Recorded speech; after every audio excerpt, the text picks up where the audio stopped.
Welcome to CoBB, Conversations on the Business of Brands with Sudeep Chawla and Sharvana Raghavan.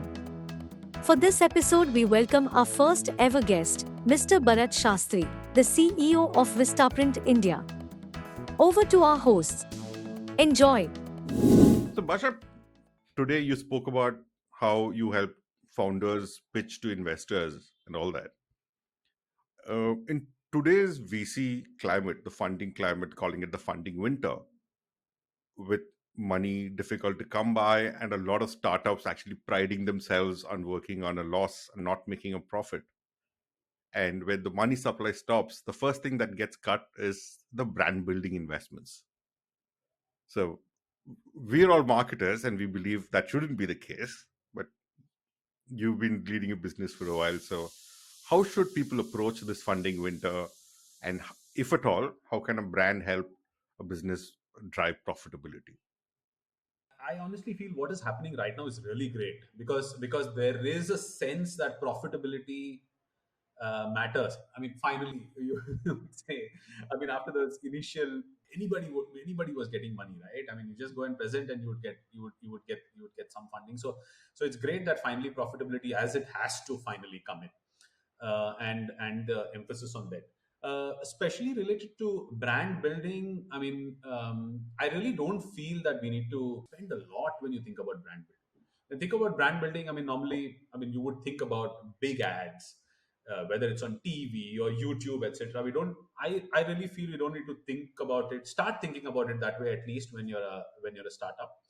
Right. Can start thinking about how we can communicate what we have actually say articulated, like a brand benefit, in whatever manner possible, right? It needn't be a TV ad. It can just be a simple WhatsApp message, actually, or it Right. can just be what we say on our website, right? Or I mean, it can be a simple LinkedIn message where I just put in my website and talk about it. It's as simple as that. As long as I even say it, I mean, I'm not talking about creativity also here. As long as I even say it, I mean, that can be the starting point, right? Owned Right. media, as I call it, can be the starting point, which is websites, organic search. I mean, having content on your website which talks about what you stand for, right? I mean, you can start with that way. I mean, gone are the days when you actually need like huge TV ads to talk about brands. I mean, a simple message itself can do. And I mean, creating videos are also so easy nowadays, right? I mean, so I mean, even if you are not going wild, as we talked about earlier, it's still creating a kind of a caption which can just air even in some of your free channels would be a great way to start. Right. And I increasingly start I've been telling a lot of the founders saying your brand building is not about your advertising. It is so much more than just advertising. Getting your basics, like the ladder in place, getting your internal thinking right helps. But on the brand building, Marshall, just to stress on the last question is, how do you think brand building can help a business turn profitable? As in, how can it help your profitability? Or can it at all?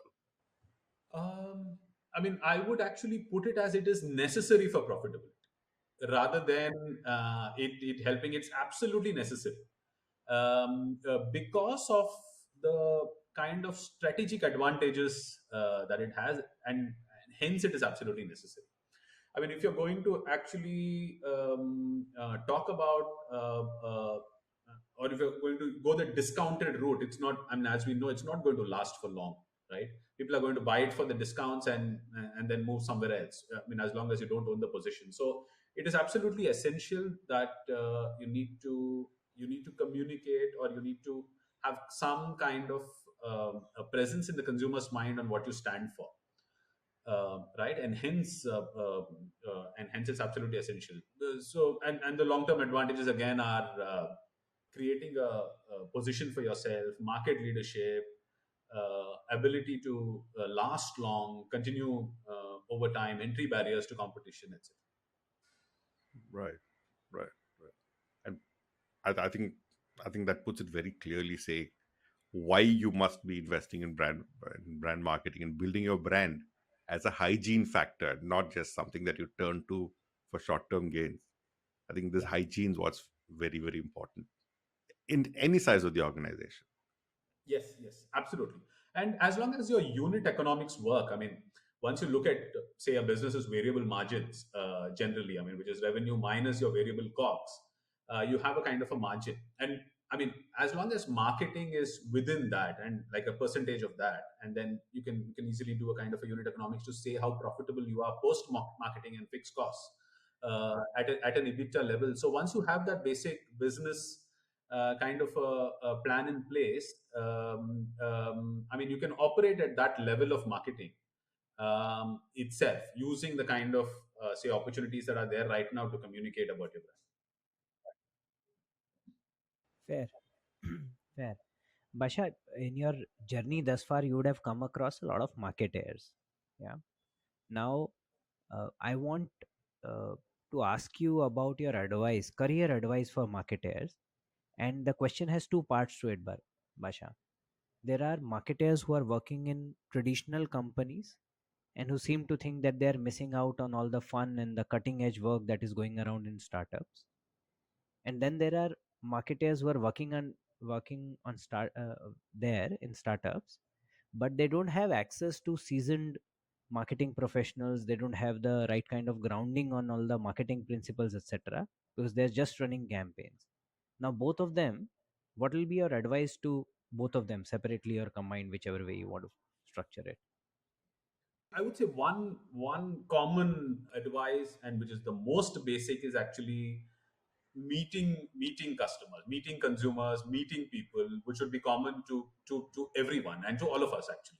I mean, just talking to people about what they do in with the risk in context of the category which you're in actually is the most important. So meeting consumers, trying to find out what they want. I mean, showing your product, showing competitor products, finding out what are some of the advantages. So that is invaluable. um, uh, for for people in startups, I mean, I do feel that there needs to be a little bit of understanding of brand building, in case you've not had experience on it. So maybe maybe talking to brand consultants like Sharon, or talking to CMO on tap, or talking to or trying to actually just, I mean, just do an online course on brand building itself so that you appreciate it. You don't need to like create a position yourself. You don't have that experience, but you should at least know. I mean, when you see it, the potential of it, right? And what you can do with it. Trying to build that, I think, would be, would be one thing. For the other set who are with established brands, I think, I mean, just have a lot of fun with them. At any point of time, you feel that you're not able to have fun, or you're not able to make the kind of decisions that you want to make, or you want to see you spend too much of time making PPTs rather than meeting consumers and actually building brands. I think move to start. I think that that's gold, but I think a lot of us, especially from the established FMCG stable or even Cadbury stable, kind of take it for granted. I think this is one place where startups can actually have a leap over even the established large companies. Because one of the companies I worked for, I had a 2 month battle to be allowed to go meet consumers, Oops. Okay. because I was told there's enough data. What do you want to meet consumers for? Or maybe they considered you hazardous to consumers, Sharon. That also could be, like I'm doing now. I'm not naming the company, but I wouldn't blame them for that. But the thinking that data is a substitute for meeting consumers is largely widespread. In fact, to a surprising level. And a lot of startups also take comfort in data versus actually facing the truth by talking to consumers directly. And that, I think, itself, just talking to people, understanding the truth of how your brand is being consumed or the context of your brand's consumption, I think would hold any marketer in good stead for it. Yeah, yeah, I completely agree. Yeah, but also as an extension of it, now you're talking about it. I mean, one thing which is like really worked for me is to, I mean, act like a consumer or too. Yeah.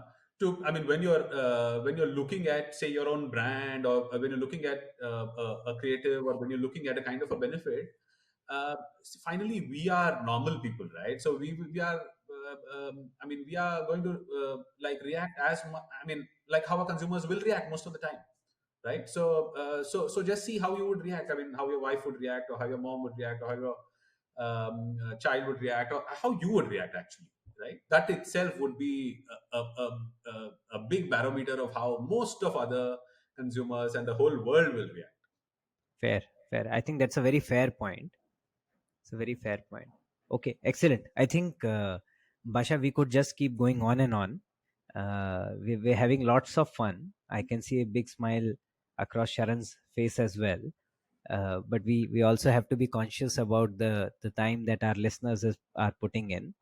I think we've covered a fairly wide-ranging set of topics, from the start of your career to why are you called Basha, to some of the principles that you've learned through the differences between selling a candy and a car, how you look at startup space, how you look at bigger brands, your advice for marketers as well as entrepreneurs.